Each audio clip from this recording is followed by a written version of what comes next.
హైదరాబాద్ నగర వ్యాప్తంగా అనేక చోట్ల నీటి సమస్య తలెత్తుతోంది. వేసవి దృష్ట్యా నీటి సమస్య తలెత్తకుండా చర్యలు చేపట్టాలని కేంద్ర మంత్రి కిషన్ రెడ్డి ప్రభుత్వానికి సూచించారు.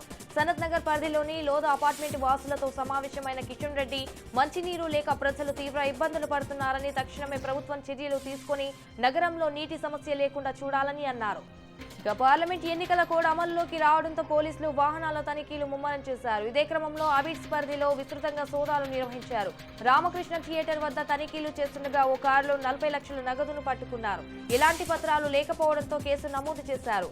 భద్రాద్రి కొత్తగూడెం జిల్లా పాల్వంచలోని కేటీఎఫ్ఎస్ కర్మాగారాల్లో భారీ కుంభకోణం వెలుగు చూసింది. కర్మాగారంలోని పాత విద్యుత్ ప్లాంట్ తొలగింపు పేరిట భారీ కుంభకోణానికి తెరలేపారు.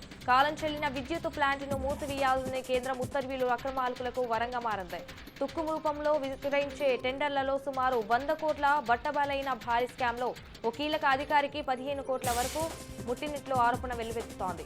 కుకట్పల్లిలోని బాలాజీనగర్ శాంతి భూషణ్ బ్లెస్డ్ హోమ్ సొసైటీలో విషాదం చోటు చేసుకుంది. ఇద్దరు స్నేహితులతో కలిసి చేపల వేటకు వెళ్లిన సందీప్ ప్రమాదవశాత్తు చెరువులో పడి మృతి చెందాడు. ఈ పోలీస్ స్టేషన్ పరిధిలోని ఐడిఎల్ చెరువు వద్ద ఘటన తలెత్తింది. సమాచారం మేరకు బాలుడి మృతదేహాన్ని వెలికి తీసేందుకు ఎన్డీఆర్ఎఫ్ టీం సహాయంతో పోలీసులు గాలిస్తున్నారు.